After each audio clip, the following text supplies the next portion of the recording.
اس کے لیے دشوار، اس کے لیے مشکل، حفظہما ان کی حفاظت کرنا، کس کی حفاظت کرنا؟ زمین اور آسمان کی حفاظت کرنا اس کے لیے کچھ بھی دشوار یعنی مشکل نہیں ہے۔ وَهُوَ الْعَلِيُّ الْعَظِيمُ اور وہ جلیل القدر عالی مرتبہ ہے یعنی بہت عظمت والا ہے۔ ترجمہ اچھی طرح بیٹا آپ کو سمجھ آ گیا ہوگا، آپ نے ورڈ ٹو ورڈ ترجمہ بھی یاد کرنا ہے، جس طرح میں نے آپ کو عربی الفاظ کے ساتھ ترجمہ سمجھانے کی کوشش کی ہے اسی طرح سے آپ نے آیت الکرسی کو یاد بھی کرنا ہے اور اس کا ترجمہ بھی۔ اور یہ جو ہم نے اب پڑھا ہے یہ حصہ حفظ و ترجمہ سے 5 نمبر کے مطابق آپ سے سنا جائے گا، تو لازمی اس کو بہترین طریقے سے پریپیئر کر لیں۔ اس کے بعد بیٹا ہم آج کے موضوع کی طرف بڑھتے ہیں۔ جی بیٹا حصہ ناظرہ مکمل کرنے کے بعد بیٹا ہم اپنے آج کے ٹاپک کی طرف بڑھتے ہیں۔ تو ہمارا آج کا جو سبق ہے وہ ہے سبق نمبر 2 سیرت طیبہ سے، سبق نمبر 2 صبر و تحمل۔ جیسا کہ نام سے ہی ظاہر ہے اور جیسا کہ میں نے آپ کو بتایا کہ ہم اس حصے میں نبی پاک صلی اللہ علیہ وسلم کی سیرت کے چند پہلو پڑھنے جا رہے ہیں۔ جیسا کہ پچھلے لیسن میں ہم نے خلق عظیم رسول اللہ صلی اللہ علیہ وسلم کے اخلاقی پہلو کے حوالے سے پڑھا، اور آج ہم نبی پاک صلی اللہ علیہ وسلم کے جیسے اخلاقی پہلو کو پڑھنے جا رہے ہیں وہ ہے صبر و تحمل۔ نبی پاک صلی اللہ علیہ وسلم نے صبر اور تحمل کی کیا مثالیں قائم کر دیں، یہ ہم قرآن اور جو ہے حدیث سے زیادہ کسی چیز سے نہیں سیکھ سکتے۔ تو سب سے پہلے ٹاپک کو سیکھنے سے پہلے اس کا مفہوم آنا ضروری ہے، تو ہم یہ سیکھ لیں کہ صبر کا مفہوم کیا ہے۔ لغوی معنی پہلے میں آپ کو اس کے بیان کر دوں، لغت سے کیا مراد ہے؟ اپنے آپ کو قابو میں رکھنا، یعنی اگر لوگوں کی جو باتیں ہمیں بری لگ رہی ہیں تو ہم خود کو روک کر رکھیں، کنٹرول کر کے رکھیں، ٹھیک ہے۔ اس کے بعد اللہ تعالیٰ کی طرف سے دی گئی تکالیف کو برداشت کریں، یعنی ہماری تقدیر میں جو بھی اگر لکھ دیے گئے امتحان یا آزمائشیں، اس حالات میں اپنے آپ کو کس طرح سے رکھنا ہے، ہم نے ان تکالیف کو برداشت کرنا ہے، اور نہ صرف برداشت کرنا ہے بلکہ ہمیں ثابت قدمی بھی اختیار کرنی ہے۔ تو ان 3 الفاظ میں ہی جو ہے صبر کا لغوی مفہوم جو ہے آپ کو جو ہے سمجھ آ جانا چاہیے کہ ہمیں خود کو قابو میں رکھنا چاہیے ہر طرح کے حالات۔ یہ صرف ابھی میں لغت سے معنی بتا رہی ہوں، دین اسلام میں سے کیا مراد ہے، دین اسلام میں ہمیں کس طرح سے خود کو روک کر رکھنا ہے وہ میں پھر بعد میں بیان کروں گی۔ لغت سے اس سے کیا مراد ہے کہ ہر طرح کے حالات میں خود پر قابو رکھا جائے، ٹھیک ہے۔ جب ہمارے ساتھ کوئی برا سلوک کرتا ہے تو ان حالات میں ہم خود کو قابو میں رکھتے ہیں، کنٹرول رکھتے ہیں، تو اس حالت کو کیا کہا جاتا ہے؟ صبر۔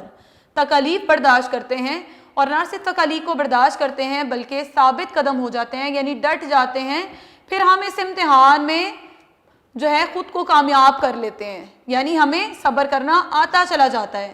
تو ثابت قدمی جو ہے صبر کا آخری درجہ ہے کہ خود کو روکو، تکالیف برداشت کرو اور پھر ڈٹ جاؤ ان تکالیف کے سامنے، یہی صبر ہے۔ جبکہ اصطلاح میں اس سے بہت سی باتیں ہم بیان کر سکتے ہیں۔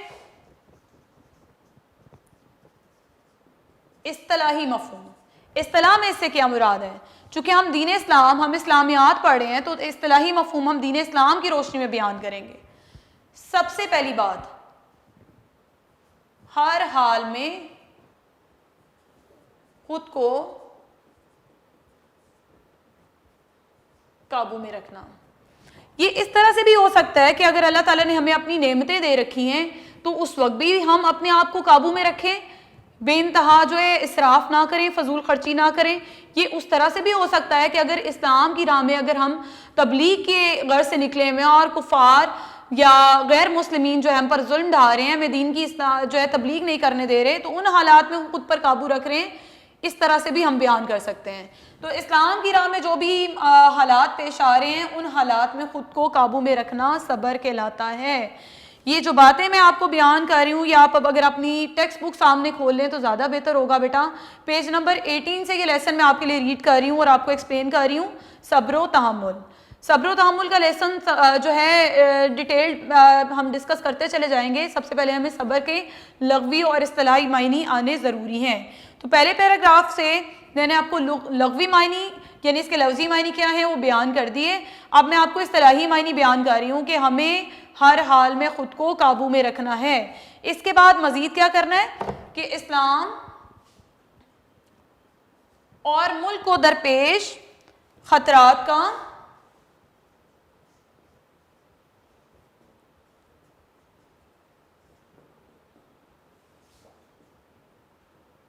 حالاتوں خطرات کا جمع مردی سے مقابلہ کرنا، یعنی ہم اسلام کی راہ میں نکلے ہوئے ہیں اور یا پھر ہمارے ملک جو ایک اسلامی ملک ہے اس کو کوئی بھی خطرہ درپیش ہے دشمن کی طرف سے یا اندرونی طور پر، تو ان حالات میں اگر ہم جمع مردی کا مطلب ہوتا ہے بہادری سے مقابلہ کرتے ہیں، تو بیٹا اس کو بھی صبر کرنا کہا جاتا ہے، ٹھیک ہے۔ جس بھی قسم کے ناگوار حالات ہیں اگر ان کا ہم سامنا بہادری سے کریں گے تو ان حالات کو کیا کہا جائے گا؟ صبر کرنا۔ اس کے علاوہ ہم کیا سیکھ سکتے ہیں کہ اسلام میں صبر کس حالات کو کہا جا سکتا ہے کہ ہم اپنے ایمان، نیکی اور عقیدے پر قائم رہیں، ٹھیک ہے۔ ہمیں کیا چاہیے؟ کسی بھی قسم کے حالات ہوں، ٹھیک ہے، ہمیں ان حالات میں کیا رکھنا ہے؟ اپنے ایمان کو نہیں چھوڑنا، ٹھیک ہے، ایمان پر مضبوطی سے قائم رہنا ہے۔ ہمارے عقائد میں جو باتیں موجود ہیں ان پر اسی طریقے سے ہمیں ایمان رکھنا ہے، ہرگز جو ہے اپنے عقائد سے دوری اختیار نہیں کرنی، ہمیں نیکی کے کاموں کی طرف بڑھتے چلے جانا ہے، نیکی پر قائم رہنا ہے۔ یہ نہ ہو کہ دشمن کی طرف سے دی گئی اذیتوں کو جو ہے ہم برداشت جب ہماری سے باہر ہو جائیں تو پھر ہم نیکی کے کام چھوڑ دیں اور برائی کے راستے پر چل پڑیں۔ تو یہی صبر ہے کہ ہم اپنے ایمان پر بھی قائم رہیں، نیکی کے کاموں پر بھی بڑھتے جائیں، اور جو بھی ہمارا عقیدہ ہے جو کہ ایک اسلامی عقیدہ ہے اس پر بھی ڈٹے رہیں۔ یہ ساری باتیں بھی صبر میں شامل ہوتی ہیں۔ اس کے بعد اسلام پھیلانے میں اللہ کی رضا کے لیے کوشش کرنا، یہ ساری باتیں ہم کیوں کر رہے ہیں؟ تبلیغ کے سلسلے میں کیا کرنا ہے؟ ہمیں اپنے عقیدے پر بھی قائم رہنا ہے اور ہر کوشش جو ہماری ہونی چاہیے وہ اللہ کی رضا کے لیے ہونی چاہیے۔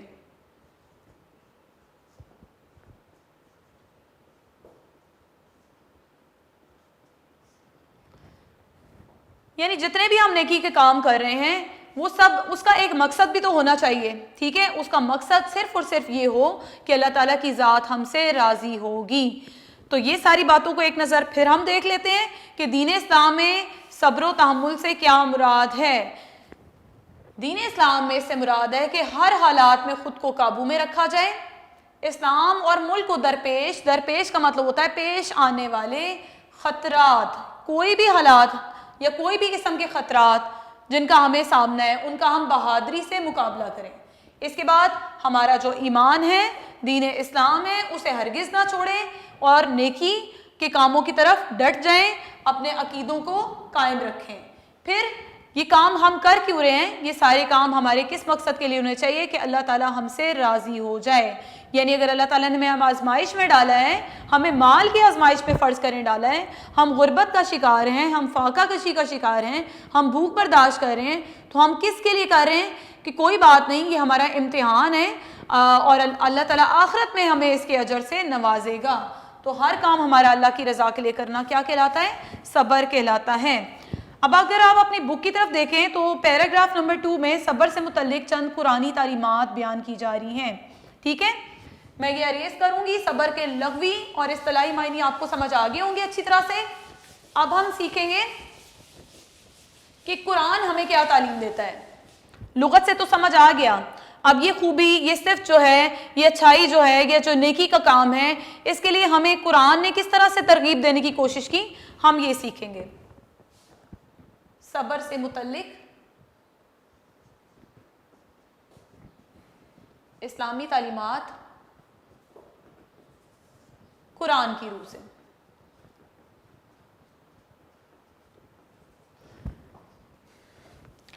قرآن میں جا بجا جو ہے صبر کے حوالے سے ہمیں حکم آئے ہیں۔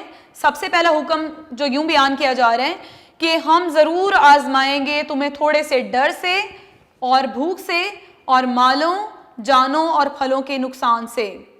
یعنی اللہ تعالیٰ نے مومنین کو بتا دیا کہ میں تمہاری آزمائش کروں گا. کئی طرح سے کہا گیا. ڈر سے، جیسا کہ نبی پاک صلی اللہ علیہ وسلم جب مکہ میں تھے تو مومنوں کو اس بات کا ڈر تھا کہ کہیں کفار ان کی جان اور مال کو نقصان نہ پہنچا دیں. تو اللہ تعالیٰ نے ڈر، جانوں اور مالوں کے ذریعے مومنوں کو آزمایا.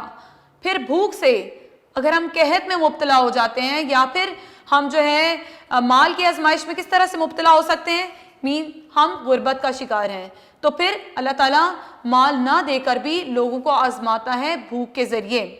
پھلوں کے نقصان سے، پھل اگر تجارت کی غرض سے اگر ہم کاشت کرتے ہیں اور پھل اگر گل سڑ جاتے ہیں تو ان کا نقصان کے ذریعے بھی کہا گیا ہے کہ اللہ تعالیٰ جب قحط سالی میں مومنوں کو مبتلا کر دیتا ہے تو کہا گیا کہ اللہ تعالیٰ پھلوں کے نقصان سے بھی آزمائے گا. پھر ان ساری باتیں، ان آزمائشوں کا خلاصہ اللہ نے کیا بیان کیا کہ خوشخبری دے دیجئے ان صبر کرنے والوں کو کہ جب انہیں کوئی مصیبت پہنچتی ہے تو کہتے ہیں ہم اللہ ہی کے ہیں اور اسی کی طرف لوٹنے والے ہیں.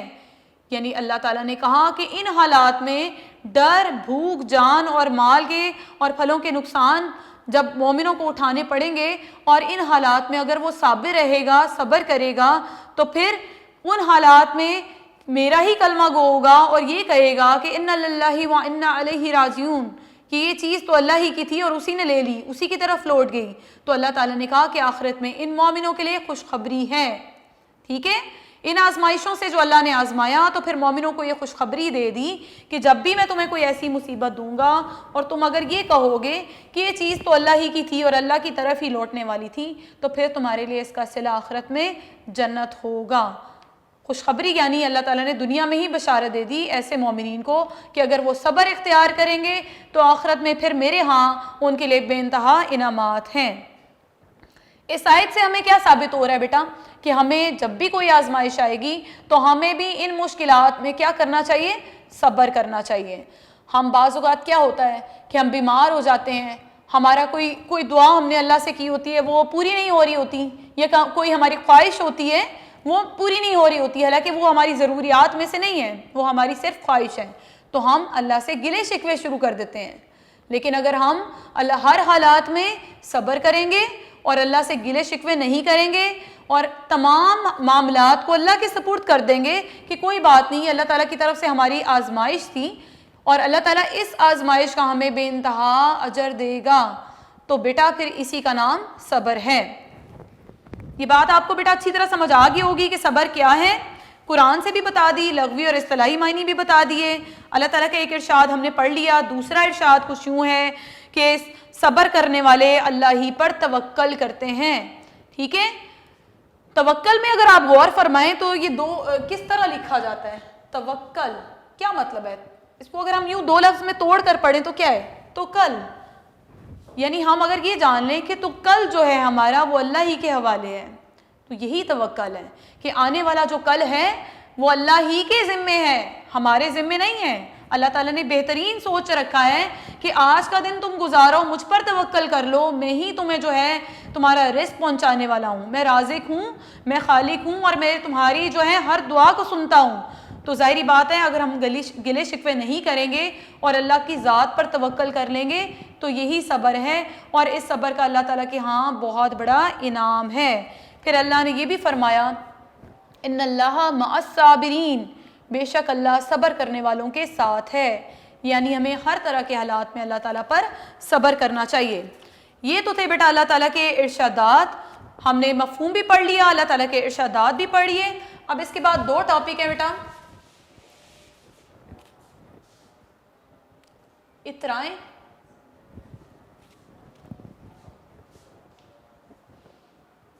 مایوس نہ ہو. اس بات کو ہم کس طرح بیان کریں گے بیٹا، یہاں پر اچھی طرح سمجھ لیں. یہ صبر کے ہی دو رویے ہیں، دو صورتیں ہیں کہ ہمیں صبر کن حالات میں کرنا ہے. اس طرح سے کہ ہم مایوس نہ ہوں. یہ صبر ان حالات میں جب اللہ تعالیٰ ہمیں اپنی نعمتوں کو ہم سے چھین کر آزماتا ہے. ٹھیک ہے، فرض کریں اللہ تعالیٰ نے مال ہم سے چھین لیا تو اس حالت میں کہا گیا کہ ہم مایوس نہ ہوں. اور اترائیں کب نہ، جب اللہ تعالیٰ نے ہمیں مال دیا ہے اور اس صورت میں ہم کیسے نہیں کس طرح صبر کریں گے بیٹا؟ جب ہم اللہ تعالیٰ کی ان دی گئی نعمتوں کا اسراف نہیں کریں گے، انہیں ضائع نہیں کریں گے. ہم اگر اپنے اس مال کی نمائش کرنا شروع کر دیں گے تو اس کا نام کیا ہے کہ ہم نے ان حالات میں صبر نہ کیا اور غرور میں مبتلا ہو گئے. ان دو باتوں کو میں یہ ریڈ کر کے بیٹا آپ کو سمجھانا چاہوں گی کہ اس میں کوئی شک نہیں کہ اللہ تعالیٰ کی ذات دینے والی ہے، مگر محنت کرنے کی ضرورت ہے. یعنی جو ہماری تقدیر ہے اس کو ہم نے اپنی تدبیر سے حاصل کرنا ہے. ٹھیک ہے، ہمیں محنت کرنی ہے.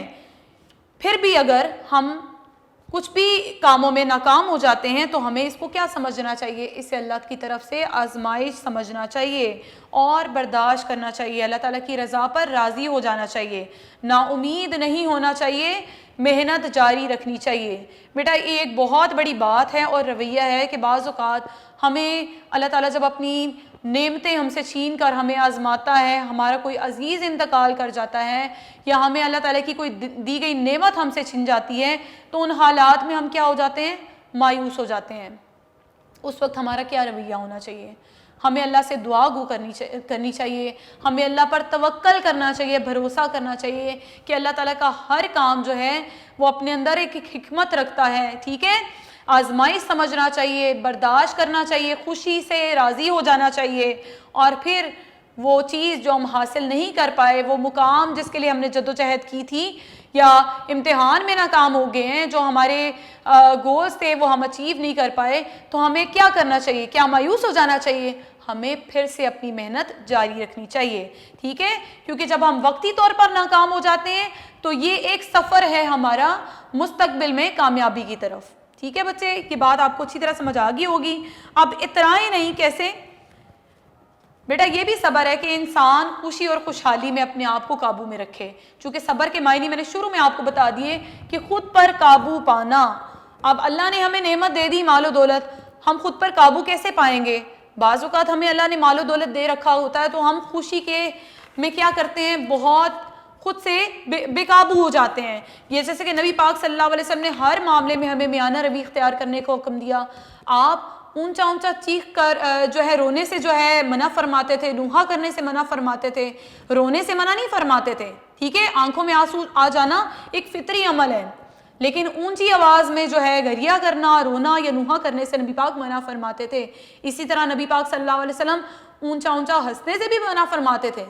ٹھیک ہے، آپ صرف اتنا مسکراتے تھے، ایسا نہیں ہے کہ پھر آپ خوش ہی نہیں ہوتے تھے یا منع فرماتے تھے کہ خوش نہ ہو، خوش ہوتے تھے اور خوشی کی حالت میں آپ کے دندان مبارک بھی ظاہر ہو جاتے تھے. اسی طرح مال کو استعمال کرنے کے لیے بھی نبی پاک نے فرمایا کہ نہ ہی تم جو ہے اسراف سے کام لو، نہ ہی جو ہے تم کنجوسی سے کام لو. اور جب ہم اب اللہ تعالیٰ کی نعمتوں کو غریبوں پر خرچ کریں گے، زکوٰۃ ادا کریں گے، تو یہی اللہ تعالیٰ کی نعمت کی قدر ہے. لیکن اگر ہم اس کی نمائش کرنا شروع کر دیں گے تو یہ اللہ تعالیٰ کی نعمتوں کی ناقدری ہے اور ہمارے فخر و غرور کا اظہار ہے. ٹھیک ہے، تو صبر کے مال جب اللہ تعالیٰ دے دیتا ہے کہ ہم اترائیں نہیں. اترانے کا مطلب کیا ہے؟ غرور نہ کریں. ہر حال میں خواہ پریشانی ہو، ٹھیک ہے، تکلیف ہو، صبر کا رویہ اختیار کریں. ابھی تک بیٹا میں نے آپ کو صبر کا ٹاپک ہی پڑھایا ہے. اب ہم پڑھیں گے تحمل کیا ہے. تحمل کا لفظ بھی اکثر و بیشتر صبر کے ساتھ استعمال ہوتا ہے. اب اس تحمل کے لفظ کے معنی کیا ہے؟ برداشت کرنا. صبر کے معنی تھے قابو پانا، خود کو روک کے رکھنا، جبکہ تحمل کے معنی ہے برداشت کرنا. یعنی نہ صرف ہم جو ہے خود کو روک کر رکھیں بلکہ دشمن کی طرف سے ملنے والی ہر قسم کی تکلیف، گستاخی کہتے ہیں اس کا برا رویہ، اور ضرر کہتے ہیں نقصان کو برداشت کریں. ہماری زندگی میں بھی بہت سے ناگوار ایسے حالات آتے ہیں. جو ناگوار حالات کا مطلب ہوتا ہے جو ہمیں پسند نہیں ہوتے. ضروری تو نہیں ہے کہ لوگ ہمارے مطابق کی زندگی گزاریں یا ہم لوگوں کے مطابق زندگی گزاریں. بہت سی باتیں ہمارے لیے ناگوار ہوتی ہیں. بعض لوگوں کو اونچا اونچا بولنا یا شور شرابہ پسند ہوتا ہے، لیکن ہو سکتا ہے وہ ہمیں پسند نہ ہو. تو ہمارے لیے حالات کیا ہیں؟ ناگوار ہیں. ٹھیک ہے، تو ان ناگوار حالات کا مردانہ وار یعنی بہادری سے مقابلہ کریں اور مسلسل آگے بڑھیں، یعنی اپنے اس عمل کو جاری رکھیں. یہی تحمل ہے. ٹھیک ہے، اور ہمارا دین یعنی اللہ تعالیٰ کے احکامات اور نبی پاک صلی اللہ علیہ وسلم کے ارشادات سے یہ بات ثابت ہے کہ ہمیں صبر و تحمل سے کام لینا چاہیے. رسول اللہ صلی اللہ علیہ وسلم کی استقامت پڑھا رہوں گی بیٹا میں آپ کو. استقامت کا مطلب ہوتا ہے ڈٹ جانا، چونکہ شروع میں ہم نے پڑھا صبر ثابت قدمی کو بھی کہا جاتا ہے، ٹھیک ہے، کہ ہم جو ہے ثابت قدمی اختیار کریں، ڈٹ جائیں، جو بھی ہم نے خود کو روک کر رکھا ہے بری لوگوں کے رویے سے، اب اس پر ڈٹ جائیں۔ ایمان والوں کی یہ صفت ہے کہ وہ مصیبت میں اور مشکل میں صبر و تحمل سے کام لیتے ہیں، یعنی بتا دیا یہاں پر کہ مومنین ہیں وہ، یا یہ مومنوں کی خوبی ہے کہ وہ صبر و تحمل سے کام لیتے ہیں۔ تو بیٹا پھر ہمیں بحیثیت مومن اس خوبی کو اپنے اندر لازمی رکھنا چاہیے۔ اللہ تعالیٰ نے نبی پاک صلی اللہ علیہ وسلم کے ذمہ کام لگایا تھا کہ وہ اسلام اور قرآن کا پیغام عام کریں، ٹھیک ہے، یہ رسول اللہ صلی اللہ علیہ وسلم کی ذمہ داری تھی جو انہوں نے 23 سال جاری رکھی۔ قرآن نازل ہوا اور اس کا عرصہ نزول تقریباً 23 سال تھا۔ اس کام کو لوگوں تک پہنچانا آسان نہیں تھا۔ آپ اچھی طرح جانتے ہو بچوں کہ اس کام کے سلسلے میں نبی پاک صلی اللہ علیہ وسلم کو کن قسم کی جو ہے اذیتوں کا سامنا کرنا پڑا۔ اس کام کی تکمیل یعنی مکمل کرنے میں آپ کو بہت قسم کی تکالیف اٹھانی پڑی۔ سب سے پہلے اپنا آبائی شہر یعنی مکہ چھوڑنا پڑا۔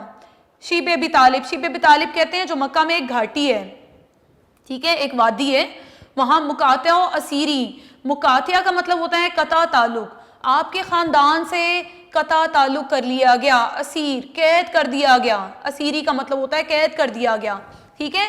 یہ سلسلہ جو شیب ابی طالب میں نبی پاک صلی اللہ علیہ وسلم کو اپنے خاندان کے ساتھ محصور ہو کر گزارنا پڑا، وہ عرصہ تھا 3 سال کا۔ 3 سال تک نبی پاک صلی اللہ علیہ وسلم اپنے خاندان، اپنے پیروکاروں کو لے کر وہاں جو ہے منتقل ہو گئے، اور بہت قسم کی تکالیف اور فاقہ کشی، بھوک کا بھی سامنا کرنا پڑا۔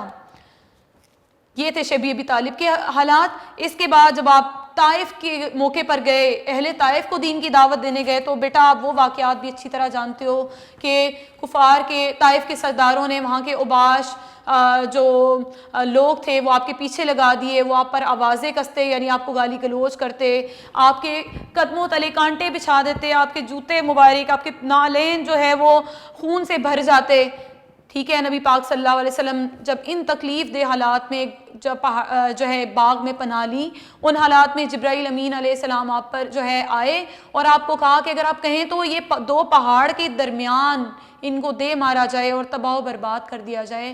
تو نبی پاک کے کلمات کیا تھے کہ یہ لوگ مجھے جانتے اور پہچانتے نہیں، انہیں معاف فرما اور انہیں ہدایت دے، ٹھیک ہے۔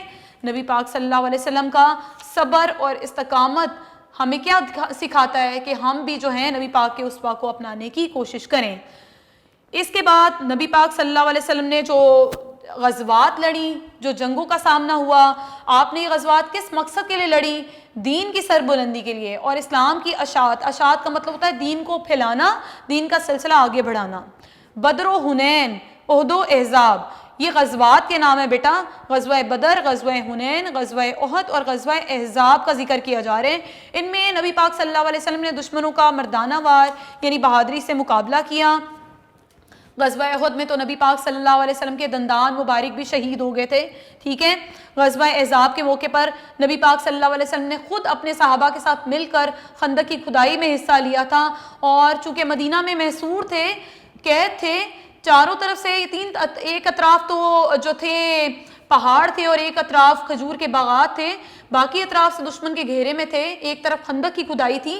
تو نبی پاک صلی اللہ علیہ وسلم چونکہ محصور ہو چکے تھے مدینہ میں اپنے صحابہ کے ساتھ، تو آپ کو بھوک کا بھی سامنا تھا، اور ان حالات میں آپ نے پیٹ پر پتھر باندھ کر بھی جو ہے کفار کی تکالیف کا سامنا کیا۔ اس کے باوجود کیا آپ نے دین کی تبلیغ چھوڑ دی؟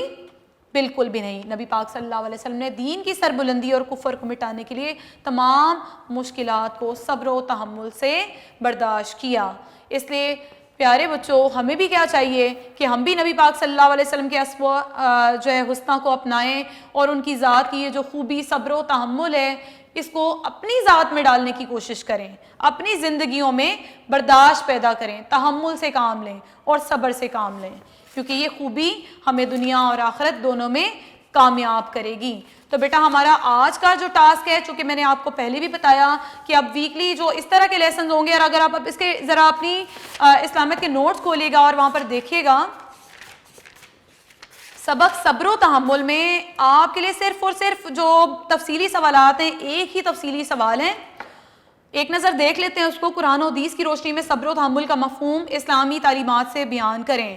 جواب اگر آپ دیکھیں تو صبر کے لغوی معنی، اصطلاحی معنی، تحمل کے معنی، پھر صبر و تحمل قرآن کی روح سے، اللہ تعالیٰ کے ارشادات اور حدیث کی روشنی سے، یہ ساری باتیں میں آپ سے اس لیکچر میں ڈسکس کر چکی ہوں۔ میرا نہیں خیال یہ تفصیلی سوال مجھے دوبارہ پڑھانے کی ضرورت ہے۔ یہ سبق جو ہے بیٹا آپ کے لیے بہت آسان ہے۔ میں مکمل طور پر یہ امید رکھوں گی کہ اس ویک بیٹا بھرپور طریقے سے آپ یہ ناظرہ بھی مکمل کرو گے جو آپ کو ٹاسک دیا گیا ہے، اور اس سبق کو بھی یاد کرنے کی کوشش کرو گے۔ اللہ حافظ۔